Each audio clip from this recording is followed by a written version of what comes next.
بسم اللہ الرحمن الرحیم نحمدہ ونصلی علی رسولہ الکریم اما بعد۔ حضرت مفتی صاحب رحمۃ اللہ علیہ کے جو کارنامے ہیں، ان کی جو خدمات ہے، اس سے آپ حضرات اور پورا شہر الحمدللہ واقف ہے، اور ان کی خدمات پر مزید کچھ کہنے کے لیے بس اتنا سا عرض ہے کہ حضرت مفتی محمد ذاکر صاحب موجودہ شہر مفتی دامت برکاتہم نے ان کے فتاوی جات میں سے منتخب فتاوی کو فتاوی علم و حکمت میں جمع کر دیا ہے۔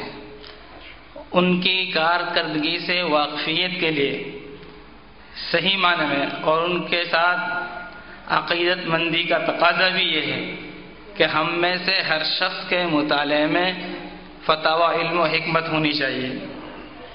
کتنے مسائل، چونکہ اسی شہر کے مسائل ہیں، وہ کتنے مسائل اور کتنے سوال وہی ہوتے ہیں جو روزمرہ آتے ہیں، لیکن پہلے سے وہ فتاوی علم و حکمت میں جمع کیے جا چکے ہیں۔ تو حضرت مفتی صاحب رحمۃ اللہ علیہ کے کارنامے میں تو کیا بیان کر سکتا ہوں۔ جس دن تقریباً 1.5 لاکھ کا مجمع حضرت کے نماز جنازہ میں شریک ہوا، اس مجمع نے ہی ظاہر کر دیا کہ ان کے ساتھ کیسے تعلق ہے اہل شہر کا۔ بلکہ میں تو چلتے چلتے یہ کہہ رہا تھا کہ نماز جنازہ اس لیے ہے تاکہ میت کی مغفرت کی دعا کر دی جائے، میت کی مغفرت ہو جائے، لیکن اہل اللہ کے جنازے میں اور اس طرح کے جمع غفیر میں جب شریک ہوتے ہیں تو دل میں یہ بات آتی ہے کہ شاید اس جنازے میں شریک ہو کر ہماری مغفرت ہو جائے۔ یہ بات ذہن میں آ رہی تھی، تو وہ ان کی کیا کارکردگی رہی، کیا خدمات رہی، وہ تو اس مجمع نے اس دن بتلا ہی دیا۔ گرامی قدر بزرگوں اور عزیز دوستوں، جب کوئی فرد بشر دنیا سے جاتا ہے تو اس کے اہل خانہ اکثر یہ سوچتے ہیں اور یہ فکر کرتے ہیں کہ اب گھر والوں کو کیا ہوگا، بیوی بچوں کا کیا ہوگا، گھر کا خرچہ کیسے چلے گا۔ لیکن علماء اور اہل اللہ کی سوچ اور ان کی فکر، میں مبارکباد دیتا ہوں آج کے اس مجمع میں شریک ہونے والوں کو کہ آپ حضرات یہ فکر کرنے والے ہیں کہ اب ہمارے حضرت مفتی صاحب رحمۃ اللہ علیہ جانے کے بعد اہل شہر کا اور امت کا کیا ہوگا۔ ہم دال روٹی کی فکر میں جمع نہیں ہوئے، قوم ملت کی ہدایت اور ان کو راہ مستقیم پر قائم رکھنے کی فکر میں یہاں جمع ہوئے ہیں۔ آج سے 66 برس پہلے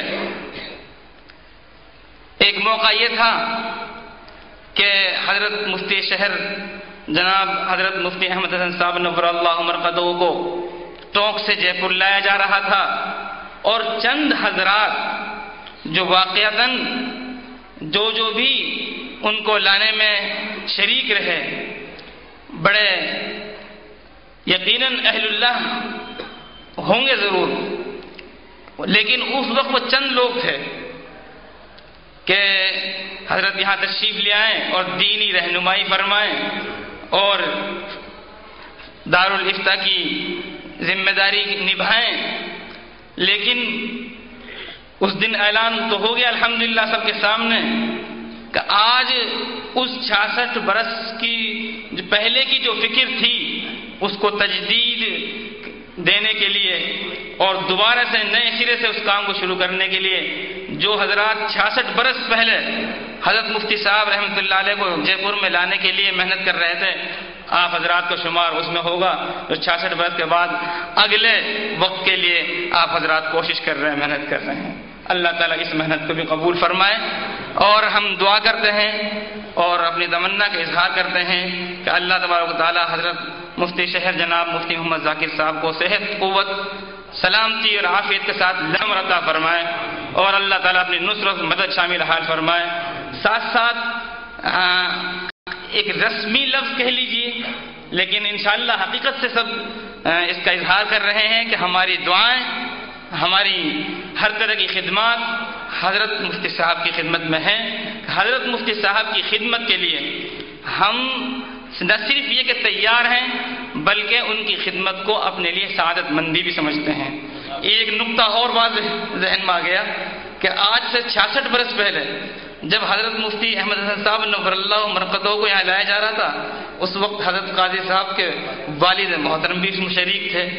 اور آج جب حضرت مفتی ذاکر دامت برکاتہم کو مفتی شہر کا استقبالیہ دیا جا رہا ہے تو قاضی عقیل صاحب رحمۃ اللہ علیہ کے صاحبزادہ موجودہ قاضی شہر چیف قاضی صاحب الحمدللہ آج وہ موجود ہیں. اللہ تعالیٰ یہ حسن اتفاق ہے اور اس سے ہم نیک فال لیتے ہیں. لیکن یہ جو ہے ہم جو ظاہر کر رہے ہیں نا بات کو کہ ہمارے ہر طرح کا تعاون ساتھ میں ہے، تعاون اس کی وضاحت کر دیتا ہوں ذرا مفتی صاحب. جی بالکل. چونکہ ایک رسمی لفظ رہ گیا ہے اور جب سے یہ اقوام متحدہ بنا ہے، جب سے لوگوں نے معنی کو الٹا کر دیا کہ ہم تعاون دیتے ہیں کا مطلب کیا ہے؟ تعاون لیتے ہیں، یہ مطلب ہو جاتا ہے. وہ بیٹھتے ہیں، کوئی مشورہ کرتے ہیں، کوئی فیصلہ کرتے ہیں اور دکھایا یہ جاتا ہے کہ ہم یہ تعاون دینے کے لیے اجلاس بلا رہے ہیں، جبکہ تعاون لینے کے لیے وہ اجلاس بلاتے ہیں. ہم حضرت مفتی صاحب سے تعاون لے نہیں بلکہ انشاءاللہ دیں گے اور خدمت کے لیے تیار رہیں گے. اور تعاون لینے اور دینے کی وضاحت میں ایک دو لفظ اور یہ کہ عموماً ہوتا کیا ہے کہ میرے پاس پہلے سے کوئی ادارہ ہے یا میرے پاس پہلے سے کوئی تنظیم ہے تو میرے ذہن و دماغ میں بہت سارے مشورے آتے ہیں کہ ہمارے پاس دفتر بھی ہے، تنظیم بھی ہے، ادارہ بھی ہے، کیوں نہ حضرت کے کچھ گھنٹے یہ میں لے لوں اور حضرت میرے یہاں آ جائیں، میرے یہاں سے کام کریں. عنوان کیا ہے؟ تعاون دینے کا. اور مقصد کیا ہے؟ تعاون لینا. دیکھیے جب کوئی بڑا آدمی کسی بڑے کام کے لیے کھڑا ہوتا ہے تو اس کی ذمہ داریاں بہت بڑھ جاتی ہیں. تو ہم یہ انشاءاللہ کوئی سیاست نہیں چلائیں گے کہ ہمارے ادارے میں یا ہماری تنظیم میں آئیں، وقت دیں، ہم کام لیں، نہیں، بلکہ ہم انشاءاللہ حضرت مفتی صاحب سے درخواست کریں گے آپ اپنی جگہ پر، اپنی مسجد میں، اپنے حجرے میں آپ جس طرح چاہیں خدمات انجام دیں. اور پہلے سے ہی آپ خدمات انجام دے رہے تھے، آپ ہمیں تو بتا دیں کہ اس وقت یہ ضرورت ہے، اب یہ کام کرنا ہے.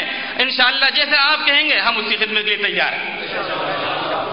ایک طریقہ تو یہ ہوتا ہے کہ آدمی اپنی رائے، اپنے مشورہ منوائے کہ میں چاہتا ہوں ایسا بھی ہو جائے، ہم چاہتے ہیں ایسے بھی ہو جائے. یہ صحیح معنی میں خدمت نہیں ہے اور یہ صحیح معنی میں تعاون دینا نہیں ہے. یہ خدمت لینا اور تعاون لینا ہے. بلکہ ہماری سوچ اور فکر یہ ہونی چاہیے کہ جب اور جس وقت حضرت ہمارے سامنے کوئی بات رکھیں کہ یہ اس طریقے سے کام کرنا ہے، امنا صدقنا، انشاءاللہ ہم اس کے لیے تیار ہیں.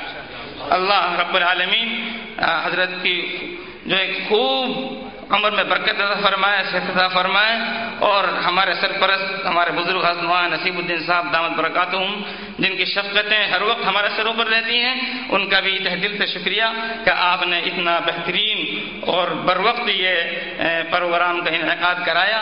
جزاکم اللہ تعالی خیر.